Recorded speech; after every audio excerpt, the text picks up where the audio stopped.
Hey guys, welcome to the Troy Gramling podcast. I am so glad that you decided to join us on this Thursday. You know, we've been taking some time to talk about the folks that have been a part of Potential Church and helped make Potential Church what it is. We're celebrating our 45th anniversary. Now, I haven't been here the whole time, but lots of incredible people have. And today is no exception. I'm very excited because today we have Espy Mize with us. Espy, welcome to the podcast. Hi, how are you? I'm very good. Now, we're going to start. Well, first of all, tell us who you are. Tell us about your family a little bit, and then we'll jump in. Okay, Espy Mize. I am happily married, been for the last 20 plus years. Yeah. I have two daughters and two grandbabies and two wonderful son-in-laws. My youngest daughter lives in Tennessee, and my other daughter, my oldest daughter, lives here in Florida, 2 doors down from where I do. Oh, so your grandkids are just 2 doors down. Exactly. Wow. That's how I want it. And your husband, Greg, was on the police force here for lots of time? He retired in 2007, but he was with Davie Police Department as a lieutenant. And now I work for Pembroke Pines Police Department, but in the code compliance division. In the what? Code compliance. Oh, you're the person everybody loves. Yes, exactly. Code compliance. So anyway, Espy was a part of Potential Church. Actually, I think you were hired before I was. Were you here when I got here or right after I got here? Yeah, I was hired in September 4th, 2001. Oh, so it was after me. But so you were hired when you came. I wasn't the pastor. No, Pastor Dan was. So I was his assistant. Yes, you were hired, and then you just had to take. When Pastor Dan left, you just had to take me on. Yeah. Yes. So tell us, where were you before you came to work at the church?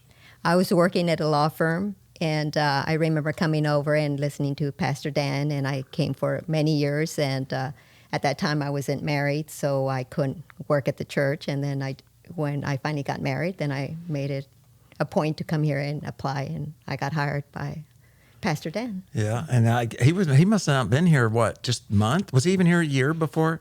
No, actually, he was gone. He was out traveling, and I was his assistant, but I never saw him because he was traveling. Then when he came back, that's when he said he was leaving and you were taking over. Oh man, because I knew you were here. I mean, I knew you were here, like in that role before we came into that role, and then how long were you here before you guys moved to Tennessee? I retired in 2009 and moved to Tennessee. So you came in 2000. So you were here for 8 years. Yeah. Wow, wow, and that's hard for me when you say 2007. 2009? I retired 2009. My husband retired 2007. 2009. It's hard to believe, one, that Greg has been retired for that long. Because I remember when he was retired. Yeah. And then it's hard to believe you've been, because that's almost 15 years. Yeah. Wow. So when you left, when you left Potential, you went down to Tennessee. Up to Tennessee, correct. Yes, up to Tennessee. That is correct. So you went up to Tennessee, and so what was life like in Tennessee after being here for so long? Slow and slow. What part of Tennessee was it? Talago Plains. And what's that mountains? by? It's about 45 minutes south of Gatlinburg. Oh, okay. Up by Cherokee Mountains, and we're isolated. So did you ever go to Gatlinburg? Of course. Did you? Yeah. So what was your favorite thing to do in Gatlinburg? A walk around. I don't like the rides. I just like to walk around, visit the shops, or. What about, did you go to see Dolly? Yeah, we did. Dollywood, yeah. How did you ride the rides there?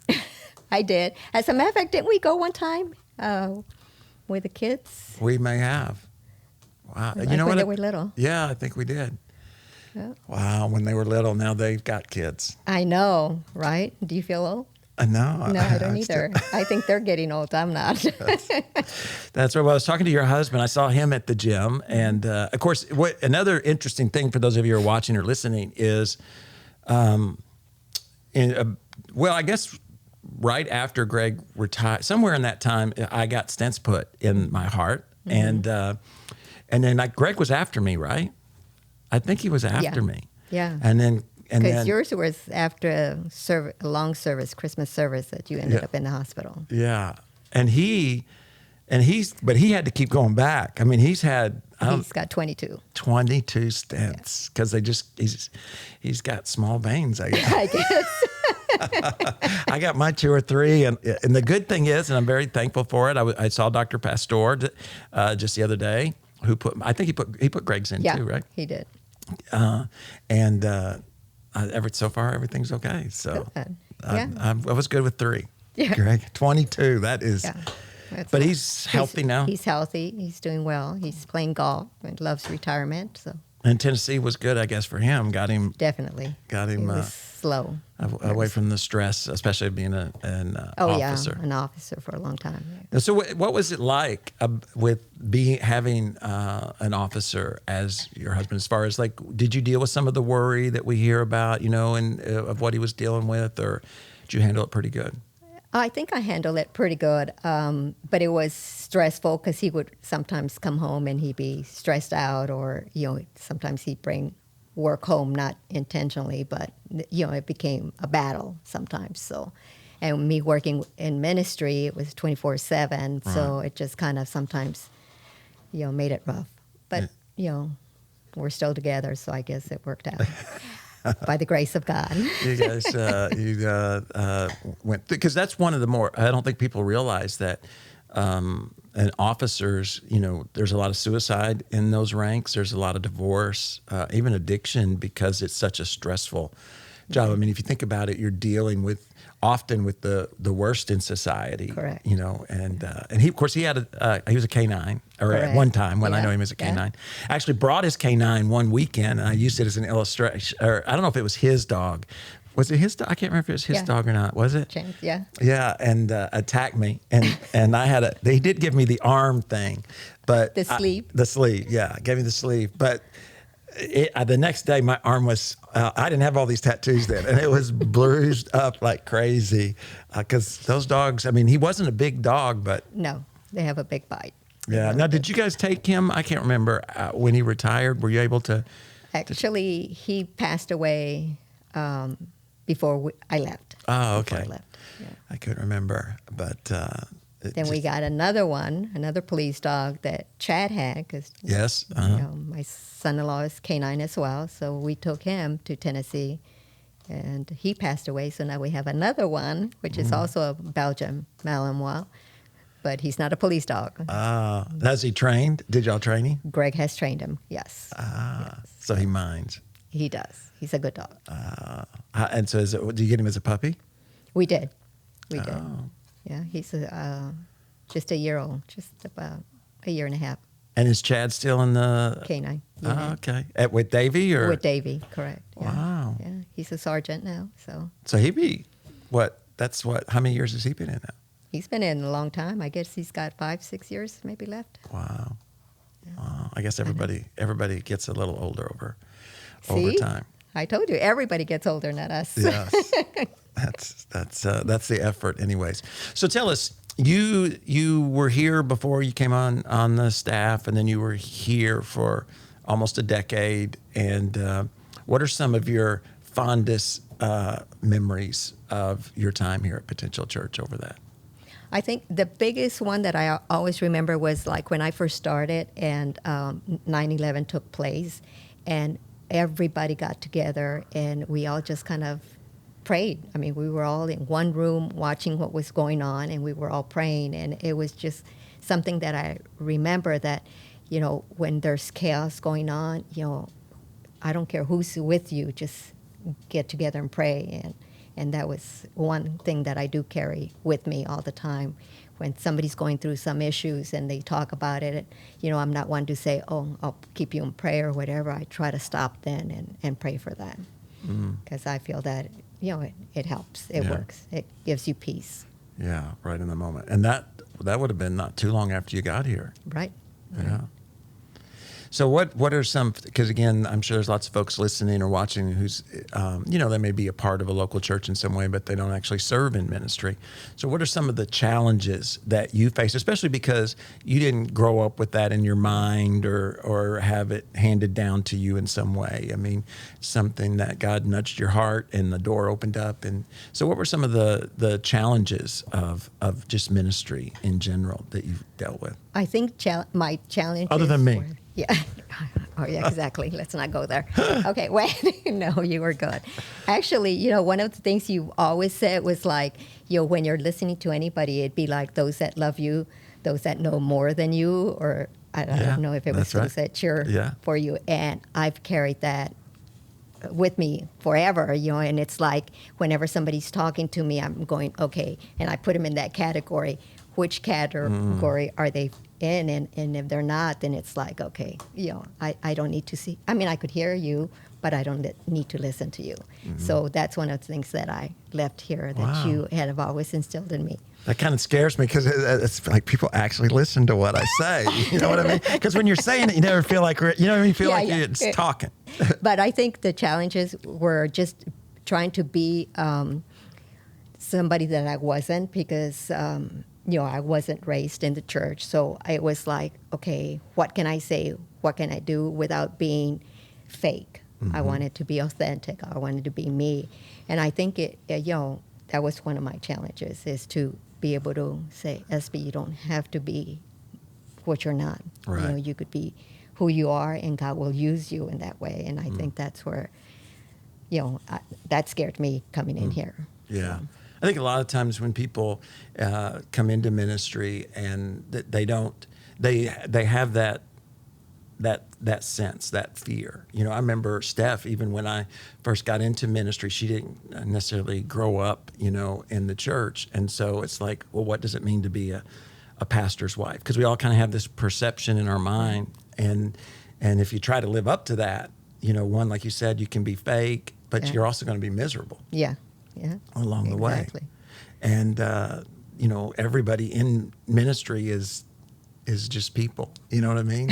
I'm sure you soon found out. Yes, exactly. We all have our struggles, and like you said, we're fake if my home life is beautiful. And, sometimes you just got to close the door and say, okay, nobody needs to know about that. But then sometimes you have to talk to somebody that you could trust and somebody that could pray for you and keep you accountable for things that you might go through. Right. So. Now, when you moved away, was there, and you could kind of catch your breath a little bit, was there, what did you miss anything of when it came to ministry? Not so much just Potential Church, but just ministry in general? I did. Talking to people, because I ran into a lot of people that would go, hey, remember when you prayed for me? And, I always remember, and I'm going, yeah, okay, I did.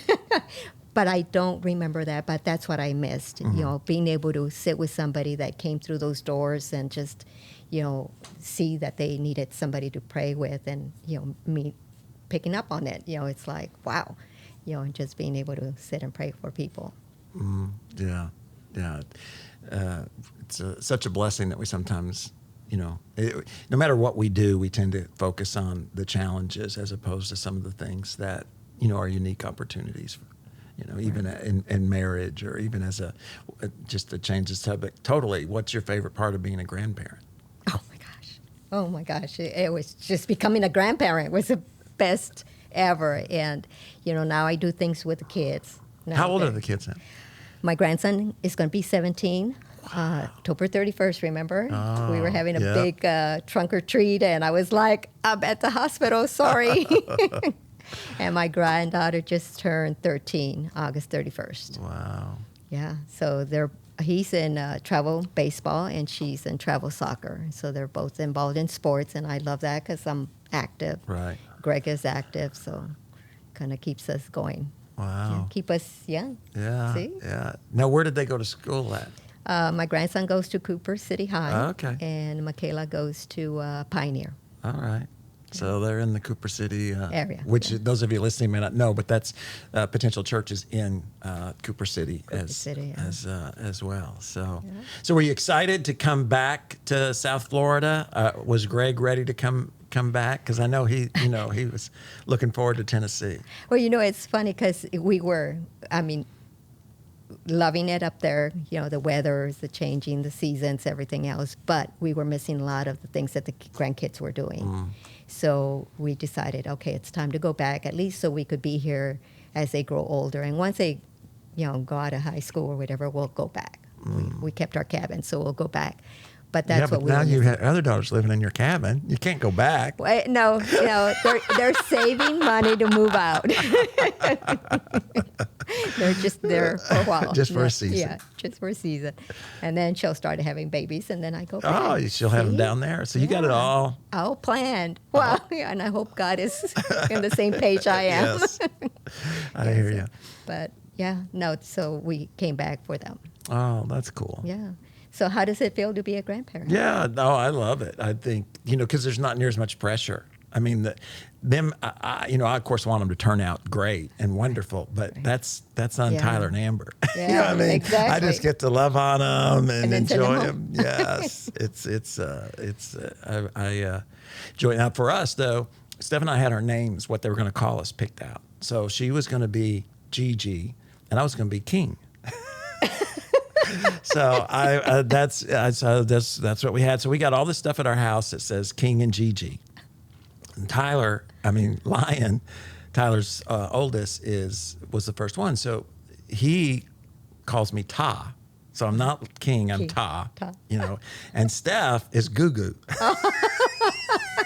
So she's not Gigi, she's Goo Goo. So we are Ta and Goo Goo, not King and Gigi. Oh, no. So, we'll see. They get to name you, no matter what. We had it all planned, but.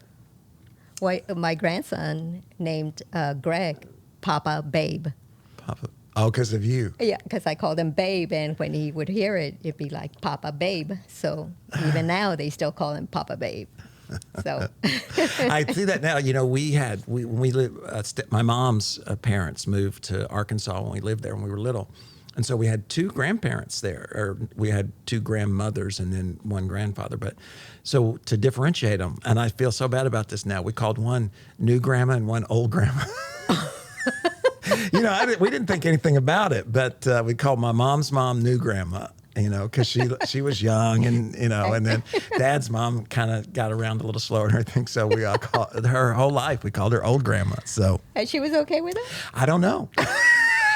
I hope that she was. I hope she didn't take to her grave her anger towards us. But now being a grandparent, I can imagine it didn't. No, I wouldn't have enjoyed that. Especially being knowing it'd be one thing if I was old grandma and there was not another grandma, right. But knowing there's a new grandma, that would be the part that would be hard to handle for sure. Oh, man. Oh, no. You'll ask her when you get up there. Yes, that's right. See, if she'll see me. But now, the other thing, you've always been really active. Mm-hmm. So what are some of the things that physically maybe even just tell us how have you, because you've always taken care of yourself. Tell us why and how you do that. Because you are active. You've always been active. You've always been a good weight. You've never been overweight or any of that. And it's always been a priority. You've always, worked out in some capacity. So why? What motivated you from the beginning to do that? Good question. I guess I had to learn to release, whether stress, anger, whatever. And I took to the gym, and since then, I've always worked out, and I've made it a priority. I sacrifice a lot to work out, sleep. I have been doing OCR racing. I do. Now tell us what that is, OCR racing. Obstacle course racing. And I did my first half marathon, and I've done a lot of 5Ks, and, so I enjoy all that. Yeah, I remember days where you'd be sore from something you had done the day before. Now, did you do sports when you were young? I did. I ran, and I played volleyball, and I did all kinds of sports in school. So you've always been Active, yeah. active. Has there ever been a season where you weren't active that you can remember? That I could remember, none. No. Wow. It's always been something, either walking or jogging or running or whatever. And what do you think is the key? I mean, because, a lot of people want to, but they never actually get started. I think it's just willpower. I mean, I have to make sure I get up in the morning. I get up every day at 4 o'clock, and I'm at the gym by 5. And, so I have to have the discipline. And I want to make sure that I stay healthy for my grandkids. Remember, my youngest still hasn't had any, so I want to make sure I'm able to play ball with them like I did with my other ones. So now, do you lay your clothes out the night before? Is there anything you do to help yourself be disciplined? Yes. Lay out all my clothes the night before and set the alarm and go to bed early. We're in bed by 8:30, 9 o'clock. Really? Yeah. Do you sleep good? No. Because I think that's something I've always done is I lay because I'm not, Stephanie lays her clothes out every day for what she's going to do. So, I mean, she's very organized and disciplined in that. I got to wait to see what kind of mood I'm going to be in to know what I'm going to wear. Yeah, it's all based on a feeling, except for my workout clothes, because I'm going to put them out the night before. And the main reason is because then if I don't go work out, they mock me. You know what I mean? They're like, you didn't go work out. You didn't go work. And they're just sitting there, and I just can't take it. So to me, laying my clothes out helped to discipline me, because I know if I don't get up and work out, I'm going to have to do something with those clothes. So it helps to, motivate me. And once something becomes a habit, it's a lot easier. Wow. And I also have 3 other people that wait for me, because we run a mile before we work out. So we got to be there at 4:40, and then we run the mile and then work out. So I have those people depending on me. So it's always like, okay, I got to be there. I can't let them down. So it's still dark by the time you get home. Yes. Oh, man. Now, is Greg an early riser?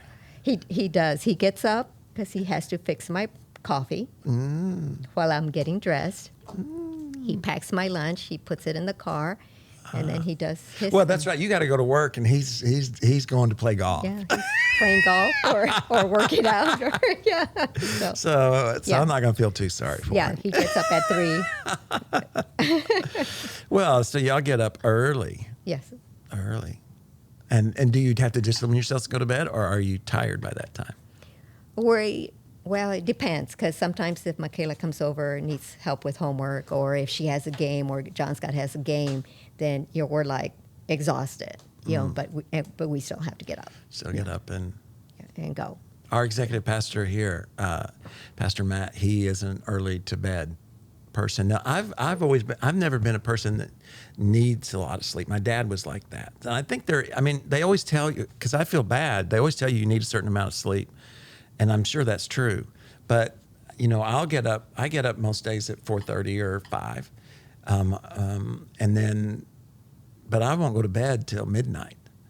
You know what I mean? So, and I do that almost every day. How do you function? I don't know. I'm starting to be afraid that people, because I got the right office and everybody's just acting like everything's good, when in reality, Yeah, they're going. They're like, wow.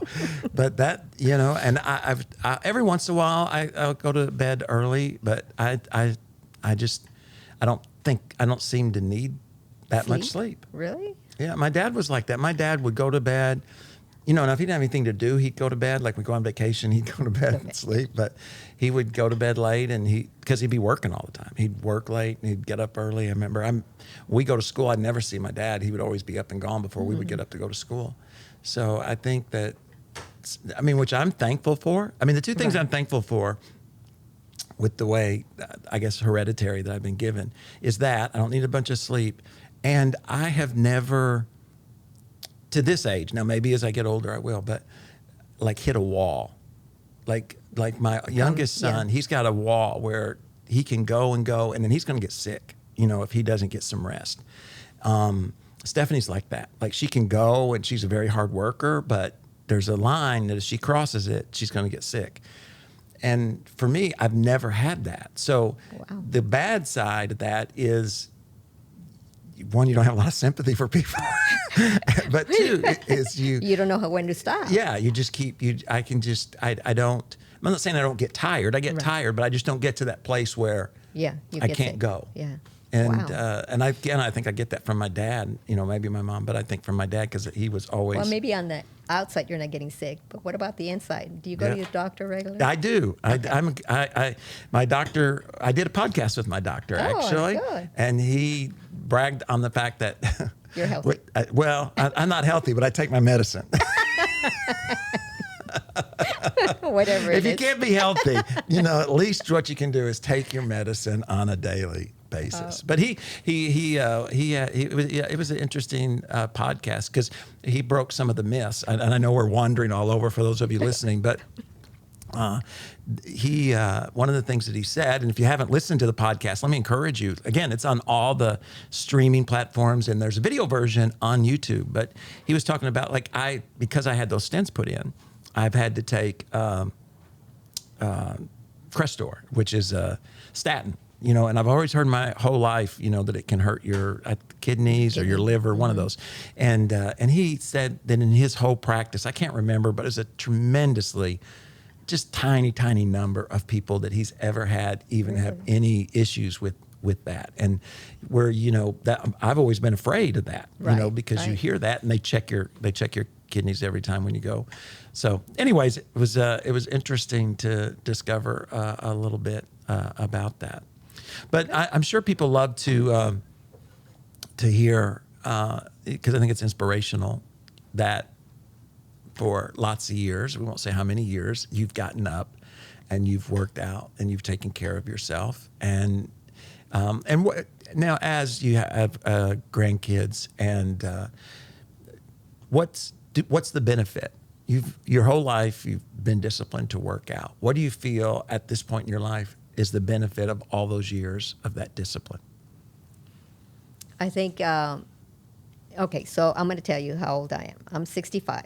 And the benefit of working out is that I have encouraged a lot of women that look at me and say, oh my gosh, you're 65 and you look the way you do.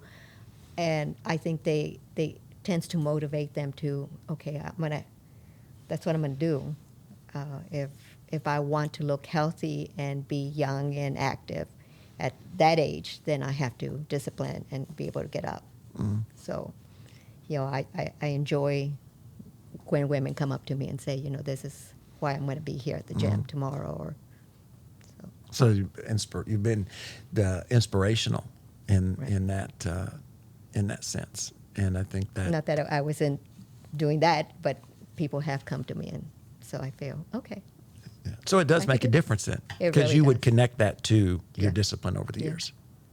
So, and I'm sure your grandkids appreciate it as well, and they're not pushing you around in a wheelchair. You're able to go and watch all that they're doing. Yeah, exactly. So, And if they need me to kick the ball around with them, I am out there with them. So yeah. And what are the obstacles? And you said you run the obstacle course.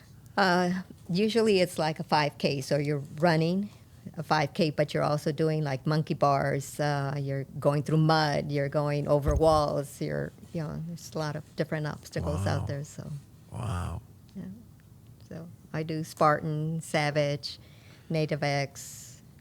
And those are big things too. Now I've heard Yeah. those courses, and I know several places that have them. Well, Goliath is Uh-huh. over here. Sheridan House has that, so we do that too. So I haven't done any of that. I go to the gym and I work out, but you have to come one Oh, time. Do man. the Goliath. It's right there. no, we thought of doing that as a ministry one time, doing some kind of course like that, because were you here when we did the run through the ranches? Yes, the day I beat you. Yeah, probably. Yeah, you did. I did That beat is you. right.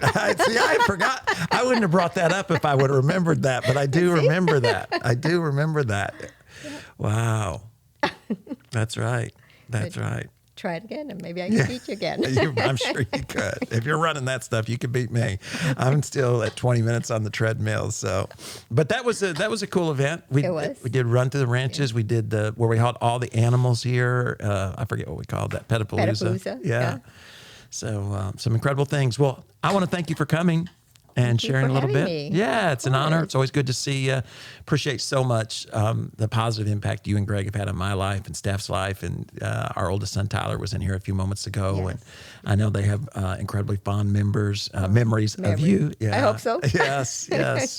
And the impact you've had here at Potential Church and all the things that God does here today, he couldn't have done without you. And, you were here at a really important time in the life of the church, like you said, 2001 with 9/11 and all of that. And then, Pastor Dan had been here for 10 years. They were in the process of building this building. So it was a big transition from him to me. And you were a steadying force through all that. So thank you. Thank you. We really do appreciate you coming. Thanks again, guys, so much for being a part of the podcast. You can catch it on all the streaming platforms as well as a video version on YouTube. We've got some other guests coming along. We're talking about 45 years and how the people who have made Potential an incredible place can also impact your life even today in a very impactful way. Thanks for hanging out. We'll see you again next Thursday. God bless.